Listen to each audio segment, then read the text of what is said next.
The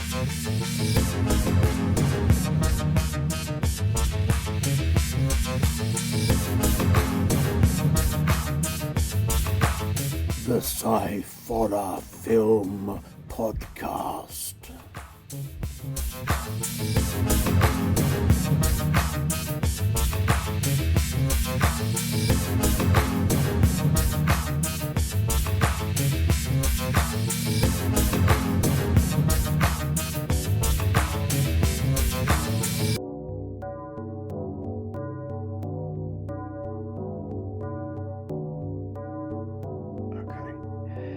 Hello and welcome to another episode of the Sciforror Film Podcast. I'm Andy Walker. I'm joined by my friend Badger. Hello, how's it going? Welcome, Andy. How's it going, buddy? You good? I'm all right, thank you very much.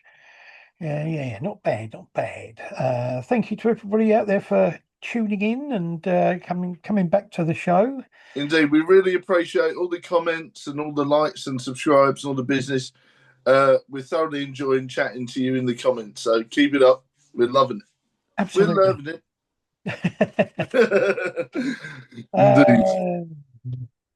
Indeed.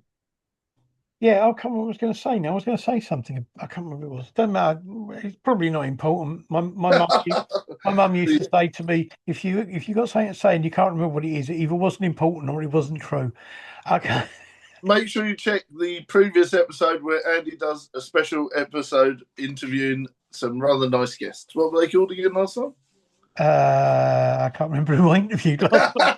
I get confused because I record them at different times to what they're actually put out. So either way, make sure you check out the special episodes because the special episodes really every good. weekend are going to be out. So yeah, check them out.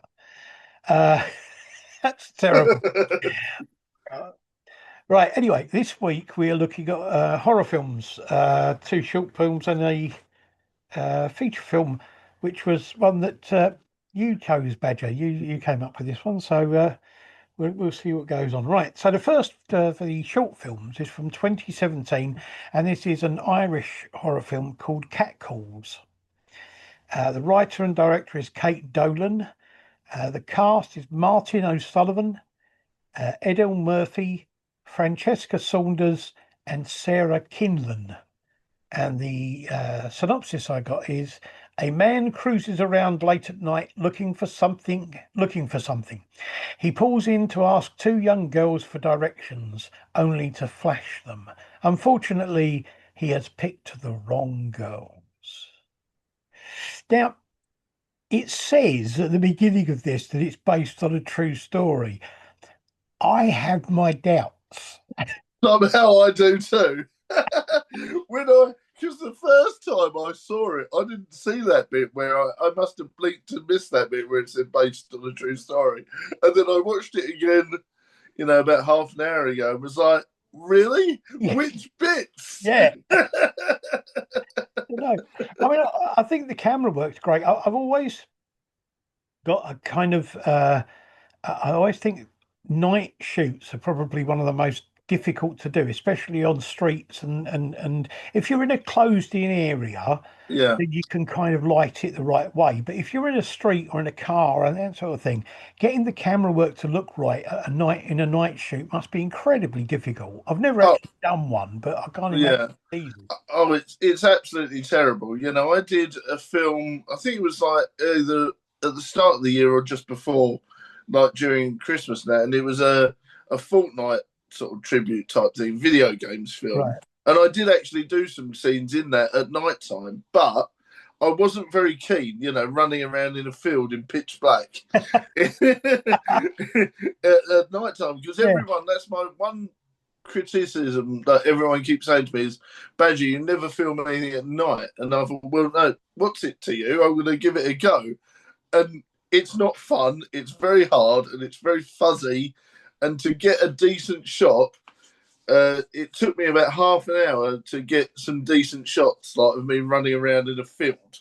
So yeah, anything other than that, I must admit, they must have had a lot of patience. Yeah, I mean, I've always got a lot of admiration for people who do sort of like the night work, because it just, when you get it to look really clear like this does, it must be very difficult. Mm. I mean, it's not the most original of ideas as No, such. no, I must admit I didn't really like the storyline per se, but I enjoyed the effects and I enjoyed the lighting and everything. But the storyline didn't really make much sense to me. I must admit on that one. Yeah, I don't know. I mean, it's well acted, and as you say, the effects. I think the effects are excellent. Mm, What I did like about it is the fact that it uses a lot of there's a lot of silence in this film, which builds the atmosphere yes. really well. Mm, Um, the ending was okay. It was kind of like, yeah. Like you say, the silence where you have that quiet moment with the thunder, that's really enjoyable. And there is that bit of jump scare tension. But like if you'd have just given me an extra minute of that, it would have been a bit more fleshed out and maybe something at the beginning to tell us. I know obviously the reveal of the creature is part of the jump scare, yeah, but I wasn't expecting it at all. You know, there was no universe building for me. yeah. I know That's what you that's mean. probably my criticism of it. Yeah, I know what you mean. I think it's. I mean, yeah. I mean, I think the thing about it is that it's although the actual creatures and that sort of thing type thing were maybe something a bit different. Um, the idea of like the girls he flashes taking revenge on him isn't a new thing, and it isn't, but it was done well, and I thought I quite liked it. One thing I really did like was the music at the end over the Yes, that credits. was really cool. The soundtrack was brilliant. Yeah, Absolutely, I thought the music was brilliant. But yeah. I'm wondering if that was a licensed track or if they'd have got that made especially because it was, like you say, a really good piece, wasn't it? yeah, yeah. But I'd say it was worth a watch. It's not a bad film. There's nothing wrong with it, and it's just there's a few bits of it that kind of maybe don't quite work as well as maybe they could. No, that's the thing, isn't it? And it's like also it was a bit like he was the one in the wrong, yet the wife copped it first. That didn't Yeah, make any sense to me. yeah, If it was all to do with them taking revenge, maybe they'd have said to the wife, go, so they yeah, had let her go, because obviously it appeared to me it was a strong female demon type character. Surely they would have wanted the female or the extra, like the piece to survive, run off, and then get revenge on him. But so that's probably a little bit of another thing that didn't make sense to me. yeah. Because No, I why get kill that. the wife? She didn't do anything wrong, sort of thing. Yeah, I do get that. Yeah, it's a good point. Okay, the second of our short films is from 2026, and this is a Canadian film called The Rug. Yeah. The writer of this is Edo van Beckom, or Belcom, rather, sorry. The director was Sean Cisterna. The cast is Jane Eastwood, Tony Nardi, Zoe Becking, and Jonathan Kim. And the synopsis says Edna discovers a discarded rug that has an unusual effect on her life. This apparently was made with a full crew of senior citizens, Yes, I was just about to say that it was made with a senior citizen crew, and and I think all the money that was raised towards it went towards the thing that they're all promoting. well, So yeah, I that mean, was really good. it was part funded by this thing that they've got in Canada, which is called the New Horizon for Seniors program, in which they try and get senior citizens involved in art stuff that they've never really done before, Yeah, music and film and all that kind of thing.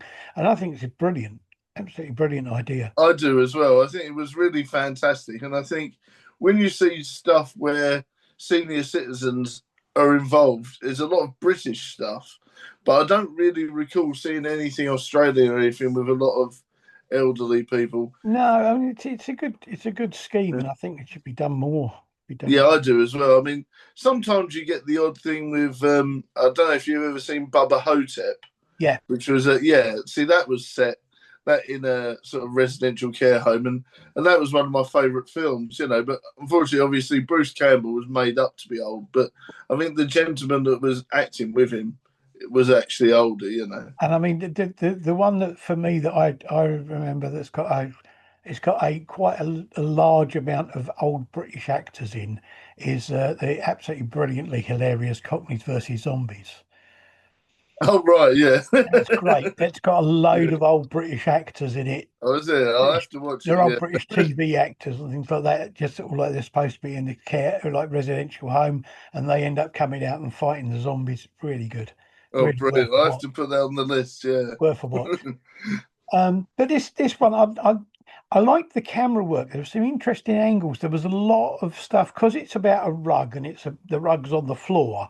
A lot of the camera work is done from really low down, which I Mm, think is brilliant because it gives mm. you that kind of almost like rug's eye view of what's going on. Yeah, yeah. That was really interesting the way they did it. Yeah, and I liked the house as well. The house was fantastically atmospheric, and it did add to the like you say, and the noises the rug made as Absolutely, well. yeah, that was brilliant. Yeah, The background noises of the rug just doing its thing were great, and yeah. I think it's a great idea. Mm. And the effects I thought were fantastic when she sort of like comes in in the morning and there's sort of bits of body laying around and that they were so well done. Yeah, oh yeah. The practical effects were brilliant, like you say. And I liked the fact that they were steaming and there was like stuff bubbling underneath and gunge. I think she does actually lift up the rug once and there's like sort of some sort of slime under there. Oh, that's fantastic, you know. Yeah, absolutely. I thought it was really good. I really enjoyed it. It was a great. I mean, it's it's light-hearted, but it's also quite sort of like effective as a horror Disturbing. film. Disturbing, yeah. The only thing for me was the end. The end was a bit, yeah, it was a bit compared to the rest of it. It was a bit sort Yeah. of, it didn't really have anything. No, it left it open for did she die or is it sort of continued on? You know, you don't really know, you know. Yeah, Yeah.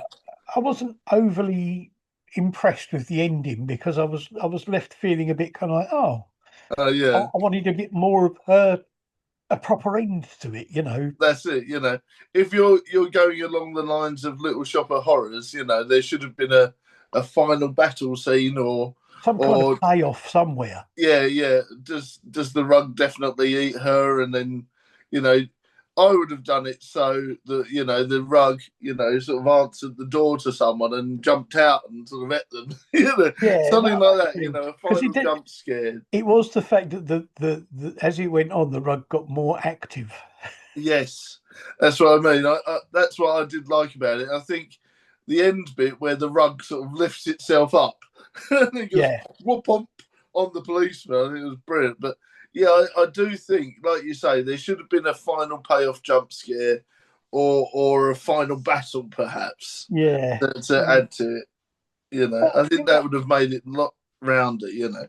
I thought it was a good film. It works well, and it's interesting. And the other thing I thought was I noticed, which I thought was quite good, was the at the end when she phones up and there's a guy answers the phone at the other end. Apparently, the voice on the other end was the guy who wrote the story. Which I thought Oh, okay. I that didn't was know quite that. That's nice. interesting. Yeah. Yeah, it Yeah, was a nice little story. It really was. yeah, Um, absolutely. but don't get confused with the other short film that's on YouTube called The Rug because that was. I watched that I as well. know. I was like, what the heck's this?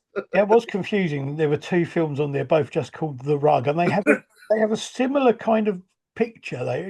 It's like Yes, yeah. it's But strange. yeah, no, I do definitely recommend this one. It was one of my favourites. And it was interesting that a lot of that was during the day, bright colours. Yeah, I think that added to the humour of it. absolutely. There Yeah, wasn't that many what I would call scares, but I did like the little jump scares when they came along. But it was very humorous. It did give me Audrey 2 vibes, The yeah. Rug. No, yeah, I get what you. Yeah, I get where Yeah. you're coming from with that. Yeah, I thought it was a really good film. Good fun to watch.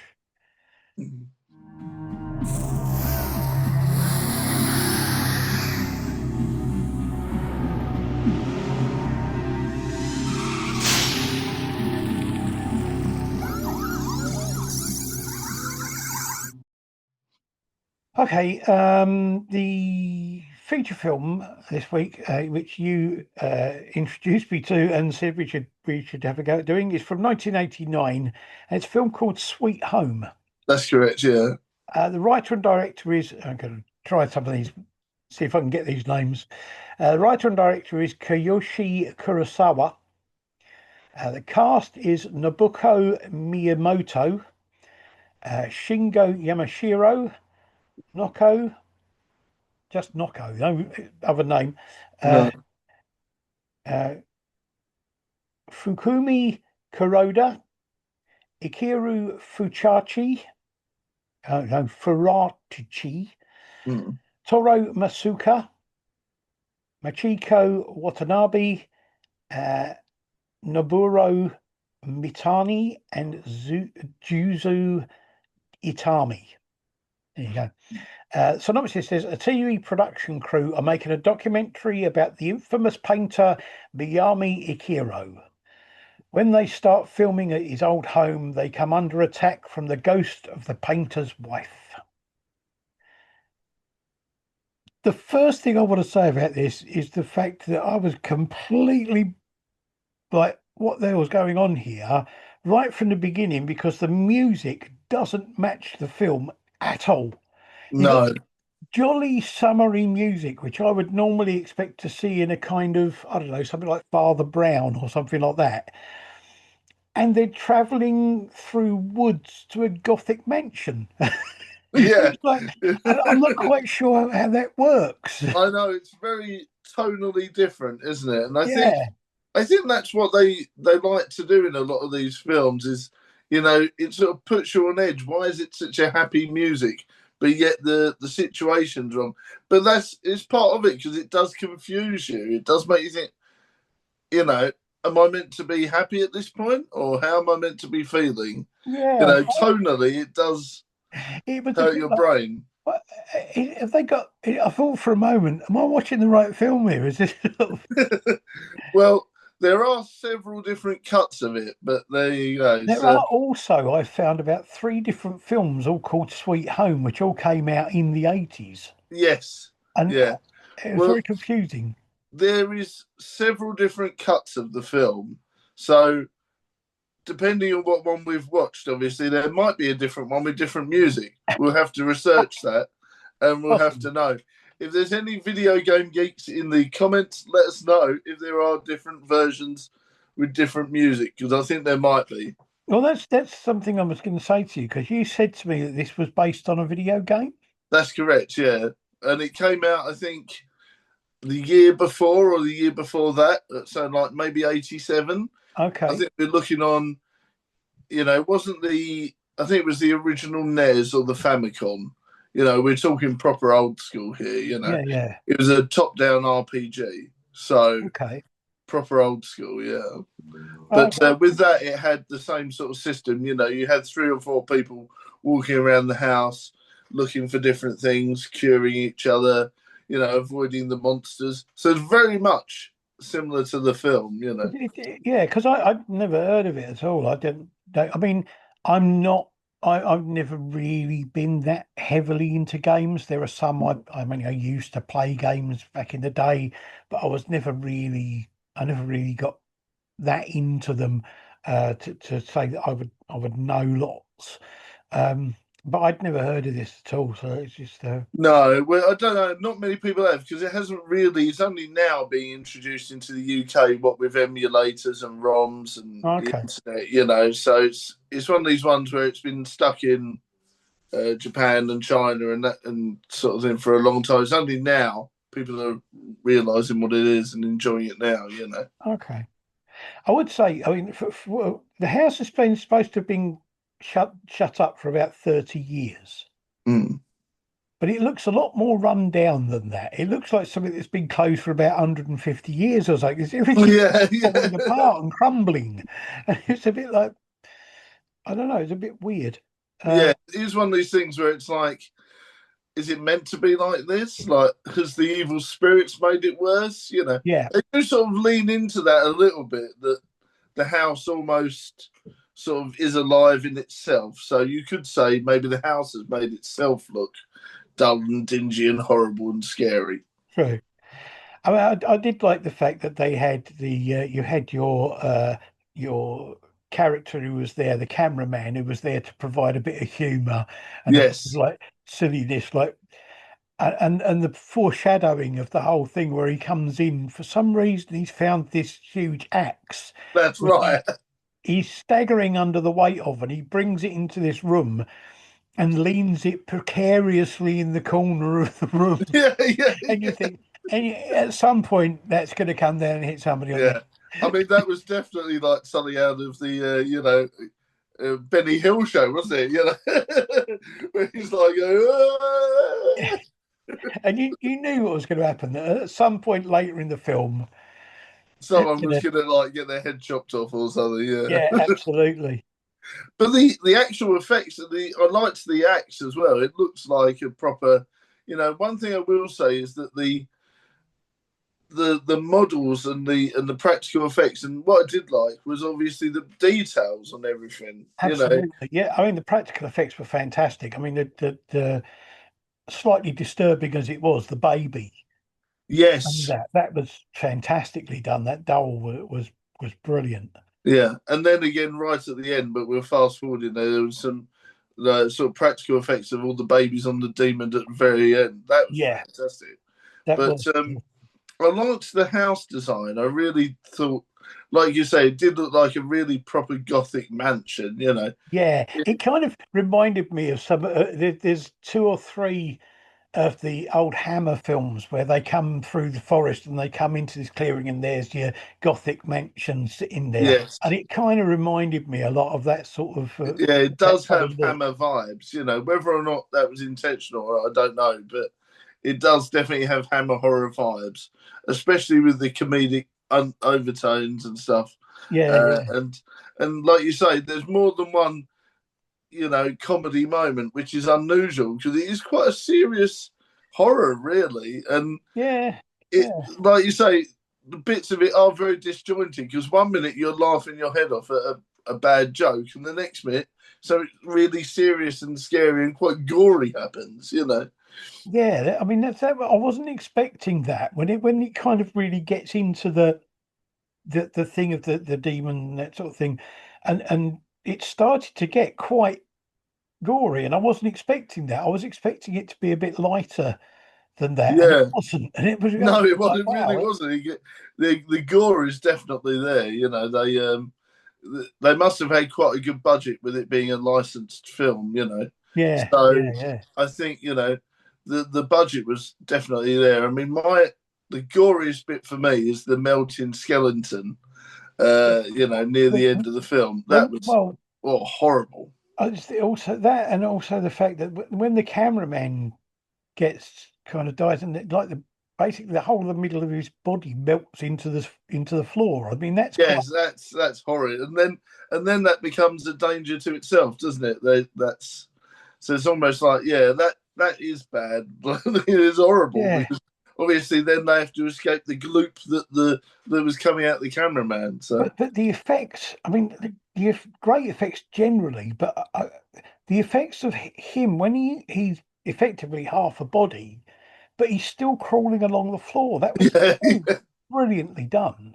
yeah, brilliantly done. Yeah, I I'm like, mean, how did they actually 1989. manage We're that? talking before there was a lot of good screen stuff going on. There was no CGI. It was all practical effects. Mm.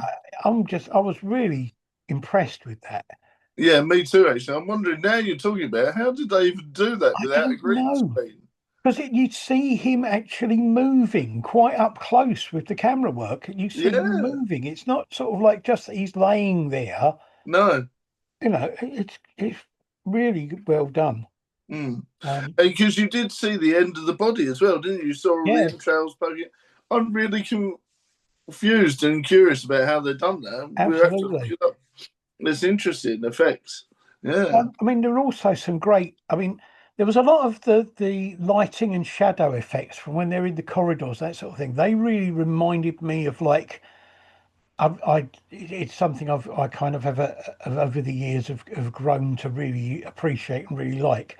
But the old sort of like 1920s German black and white films, Mm, like the Cabinet of Dr. Caligari and all those sort of things. yeah. The shadow effects were really reminiscent of that kind of era, Oh, like definitely. German horror films. It was brilliantly done. There's one particular bit in Nosferatu as well, I think, Yeah, and that was, and I think I don't know how they did it. I mean, maybe they flipped the negative, but it's right. like the white becomes the black and the black becomes the white as Yeah, the carriage comes along, and that image has stayed with me as part of that for a long time. As actually, it doesn't matter how old a film is. When I first watched Nosferatu, yeah, I was quite scared actually. yeah. Did No, you suspend the belief? but I did feel that the shadow effects and that sort of thing in this were very similar to those sort of Mm. that sort of thing, and they were incredibly well done. They really were. There was one bit that I was a bit confused about. They've searched around this building, they can't find very much. Most of the rooms are pretty much empty, apart from Yeah, the odd chair here and there, and for some reason a wheelchair that sort of like seems to move around on its own. Um, yeah. There was never really explained, but no, yeah, and yeah, they find it in different rooms at different times and that sort of thing. But right, for some reason, the main woman decides to what she needs to wash her hair, and they find a bathtub from yeah, somewhere. And yeah. it's never seen before or after, and not No, explained as to where they get it from. I'm much the same. They literally, it felt very out of place. One minute they're on this massive paranormal explanation, they're looking around, people are dying here and there. All of a sudden, she says she wants a bath. It's very unusual. Yeah, it was just very strange. It But feels like, for me, that scene should have been at the start, yeah, well, I mean, I am before one. everything happens. If you, as you say, there are different cuts of the film. I wonder if there was a section edited out of the Yes, version we watched, yeah. and that was I, just kind of left. I do wonder because for me, it feels like that should have been at the start, really. But Yeah, I don't know. It feels like you say, it does make it feel very weirdly disjointed. All of a sudden, she's got her assistant and she's having a bath and in the middle of all the chaos. then once Yeah, she's finished with it, the bathtub just kind of disappears because they never mention it again. You never see it anymore, yeah. and it's like that's weird. Was it a hallucination or was it something bizarre? Yeah, it doesn't track. The only thing I could think is, like you say, was it a ghostly apparition thing? And she was like, and she was totally imagining it all. That's And the only way it would fit in, I suppose. and there was a thing that sort of like I don't know the demon or whatever like effectively shuts them out of the house, and then the guy goes back in to try and rescue his daughter, and the other woman somehow manages to get back into the house to get the dress that belonged to the daughter's mother. Yeah, But before that, nobody could get into the house because the demon had sealed the house. I know. And so how the hell would she get back in there? Yeah, why would she want to? Is also another thing. And True. once you're out of there, you stay out, surely. But yeah, like you say, there's There's a couple the of bits bits and that, pieces. I bet there's a scene somewhere where he explains how she gets back in. mm, absolutely. But I mean, on the whole, I think it's a really good gothic haunted house story, Yes. Yeah. but with the added weirdness of a Japanese horror movie. Yes, exactly. It makes it very kooky and very memorable, that's for sure. It's a You know? really interesting mix, actually. It's kind of Yeah. I can honestly say I've seen a lot of gothic horror things and that sort of thing, but I've never seen one quite like this. And No, no. I really thought it was very good. I really enjoyed it. Me too. It definitely sticks in your memory. It's one of these ones where you won't forget it. And I think Definitely. I'm going to try and hunt down some of the other versions, because there are about 3 or 4 other versions of the film. I'm So thinking it, yeah, there's a few different ones, because I'm there's thinking I'm gonna try and see if I can find out them somewhere. There must be a kind of making of thing or something that gives you a behind the scenes thing because I want to know how they did that effect of the body crawling across the floor. Oh, me too, me too. The only thing I can personally think was it some sort of trap door, and he's sort of like in the costume. But then Yeah, it looked like the real person as well. It didn't look like a dummy, did it? It looked no, like but the only thing I can think is maybe there's some sort of trap door and he's walking around like the set and they sort of block it off somehow so you yeah, can't see his legs and his feet. I don't know. That's yeah. the I only don't thing know. I think. It was very well done, incredibly well Mm. done. Yeah, very well done indeed. And I liked like you say, the tonal shift was unusual, but it did help that at the end he got super serious. Yeah, yeah, And, and the fact when you find out the twist and all the different things, why the demon's doing what they're doing, it's actually really dark. And yeah. The other thing I liked with this, it was a similar thing to the first film, Catcalls, which is there were areas of this sections of this film where there was absolutely no sound going on. It was just complete silence and to build the atmosphere up. And that was, I think the problem I have sometimes with modern films is that it's all either talking or or music or sound effects. yeah, There's none of this kind of like use of silence to build up atmosphere. And I think that really works well if I it's do done as well. properly. I think that's something I do miss. And we do talk about it a lot that a lot of the times now, it's just even a few more seconds to let the scene breathe. Everyone's so obsessed with either making it really short or really long. Yeah, And sometimes it's just nice to have an extra minute on a scene to let it breathe and be itself. yeah, There's so many films that I've watched, especially horror films, where I think if you'd have just left it another few seconds before the jump scare, the situation would have been like I would have jumped a lot more. And I think absolutely. that's the thing. Thinking on it, that's the one thing I had with the new Scream is that it was very fast paced and that some of the scenes didn't have time to breathe. Yeah, If yeah, you could just let some of it breathe a little bit, take its time, especially when the dad gets killed in the garage. yeah. If they'd have made that scene longer, it would have been perfection. And it's Yeah, like you say, this film has got those bits of silence, bits of calm, and then all of a sudden, bang, it hits you, and that does add to a lot of films. absolutely. I think it works so well, and so often he gets left out, especially with modern films. It kind of they don't think about the atmosphere. They just want the effect, That's right. and I think sometimes you got to build the atmosphere first. Mm. Okay, well there you go. That's our There we three go. films. Yes. The first one, Catcalls from 2017. Then The Rug from 2026 and Sweet Home from 1989. Um, as always, I will put up links to the films and all that kind of thing, and all that kind of stuff.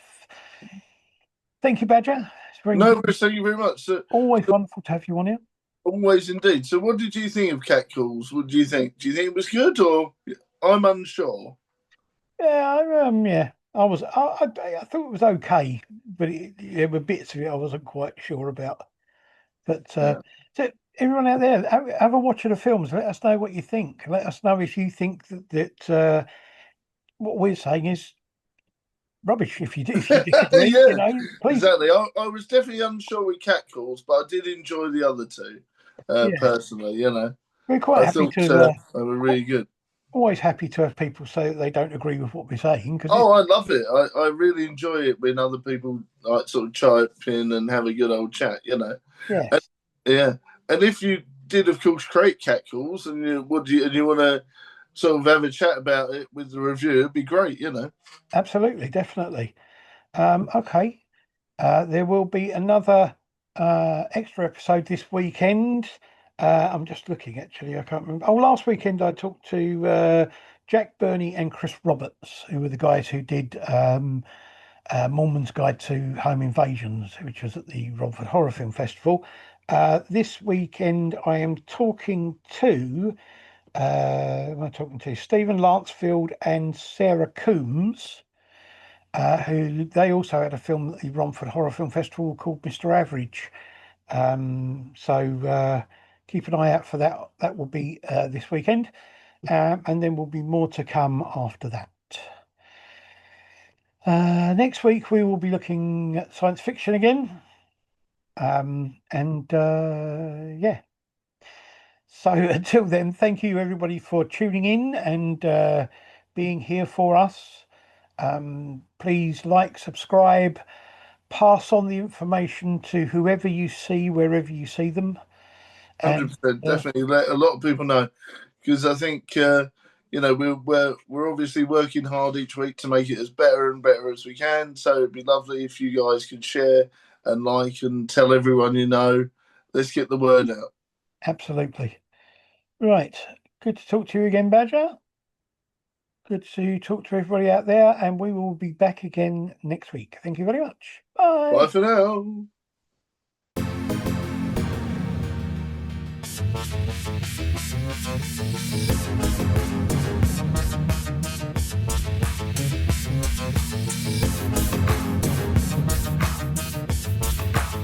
The Sciforror Film Podcast.